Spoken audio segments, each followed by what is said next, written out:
Hello everyone, very very good evening. So आप सभी कैसे हो? आई होप रियली बहुत बहुत अच्छे होंगे। सो मेरी बात करो। सो फ्रेंड्स, आज मैं भी बहुत बहुत ज़्यादा खुश हूँ। आज मेरी पसंद की सब्ज़ी बनने वाली है। तो ये है चने का साग और ये गांव से आया हुआ है, मौसी जी के यहाँ से, मतलब चाचा जी के यहाँ से।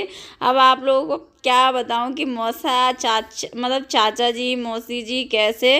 तो देखिए, एक देसी साग है, एक विदेशी है। तो ये विदेशी वाला है, ये देसी वाला है। मतलब पास रख ज़्यादा है, वो देसी वाला है, वो विदेशी है। ठीक है ना। तो यहाँ बनाया था मैंने डुग्गू के लिए चीला। तो ये डुग्गू का चीला खराब हो गया, तो मैं आधा चीला इसमें से खा लेती हूँ। और बचा है, वैसे अच्छा है, लेकिन वो ख़राब हो गया था, पलटने में चिपक गया था। तो यहाँ देखिएगा, आज मैं नहा धो ली हूँ। और सर्दी में तो सच बताऊँ 2-3 दिन बाद मैं नहा रही हूँ। तो यहाँ मैं क्लेचर लगा लेती हूँ। और काम के टाइम तो वैसे खुले बालों में काम करना बहुत मुश्किल हो जाता है।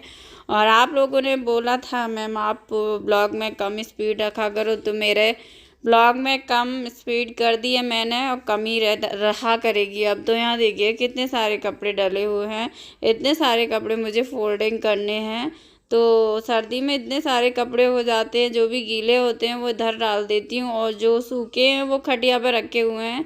तो मैं इनको अभी नीचे ले जाऊँगी और फिर इनको मैं फोल्डिंग करूँगी।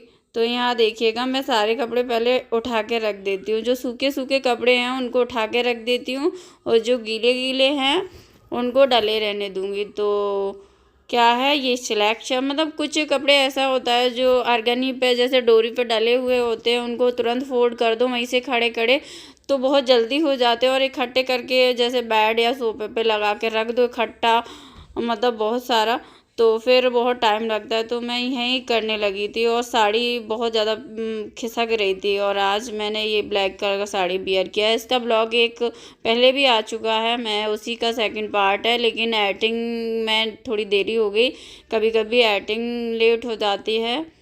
और ब्लॉग तो आप लोगों के डेली के रहते हैं, लेकिन ये है हम लोगों के डेली के रहते हैं। बस यही है कि थोड़ा बहुत आज का कल, कल का परसों ऐसे हो जाता है लेट, 2-4 दिन भी लेट हो जाता है कभी कभी ज़्यादा, क्योंकि कभी बीमार भी हो जाते हो, ठंड भी बहुत है, तो दिन भी बहुत कम निकलता है, और रात में जल्दी सो जाते हैं सर्दी के मौसम में।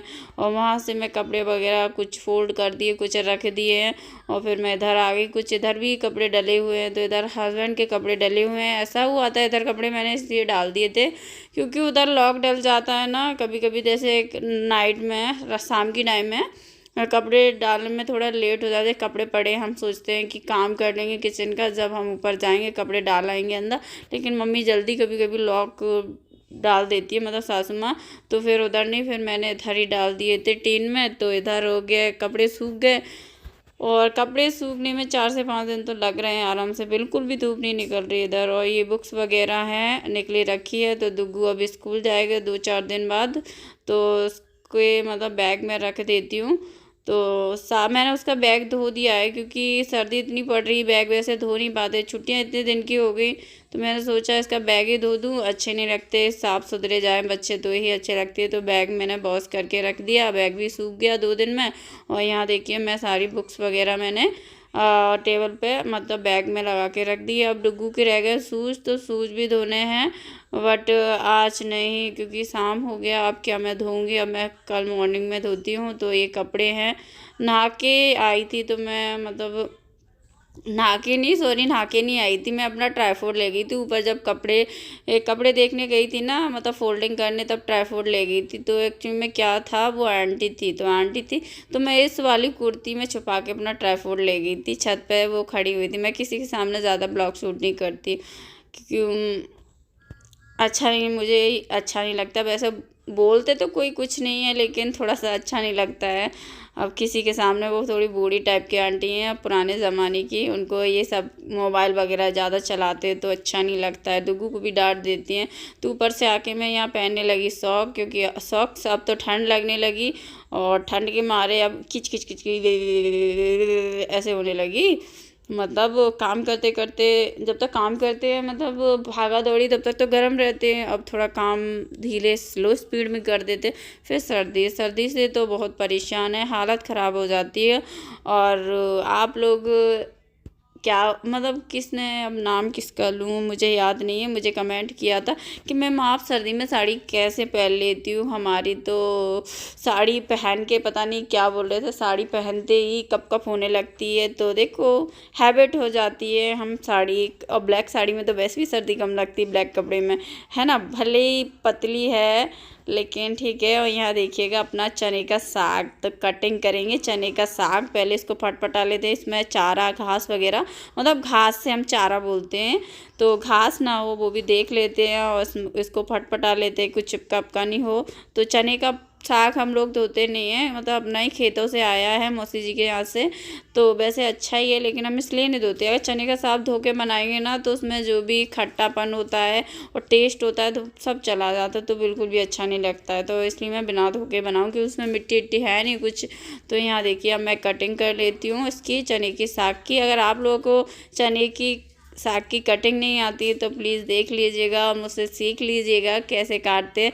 तो मैंने दोनों हाथों में लिया था, पकड़ा था, फिर बीच में हंसिया लगाया, काटा, और फिर हथेली के सहारे से मैं काटूंगी, हथेली थोड़ा थोड़ा।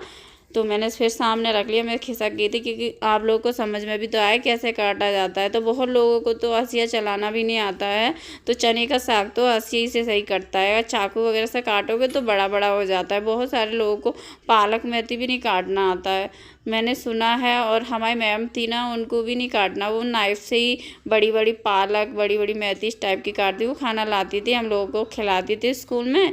इसलिए हम कहते मैम आप कैसे काटते हो, आपके मम्मी तो बोलते हम लोगों को मतलब हंसिया चलाना नहीं आता, तो हम नाइफ से ही काटते हैं। तो इधर उधर भी कटवा लेते, जैसे चने वगैरह का साग था।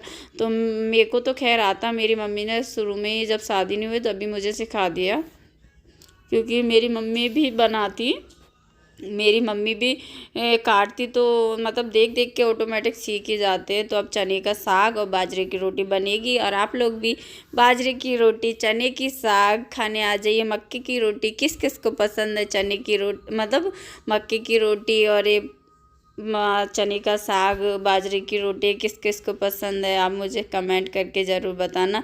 मुझे तो बहुत बहुत बहुत ही ज़्यादा पसंद है कि मैं आज 3 से 4 रोटी तो खाने वाली हूँ बाजरे की। सोचो कितनी मोटी होती है। मेरा साग कट के तैयार है, तो आप लोग देख सकते हो मैंने कितना बारीक बारीक बढ़िया सा साग काटा है। चने का साग है, और ये बचा हुआ है वो कल के लिए हो जाएगा। मेरा तो हाथ हिल रहा है काट काट के, तो ये देखिए।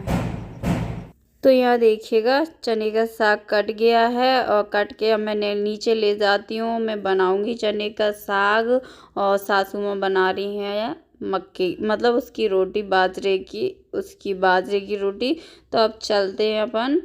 तो यहाँ देखिएगा हमारी बाजरे की रोटी बन के रेडी है, और मैं और हस्बैंड खा रहे हैं। तो हस्बैंड तो दाल खा रहे हैं, और मैंने चने के साग में थोड़ा घी डाल लिया है क्योंकि बहुत चटपटा था, तो मैंने घी डाल लिया है। बाजरे की रोटी बहुत मज़ा आ गया था, काफ़ी टाइम बाद खाने को मिल रही है।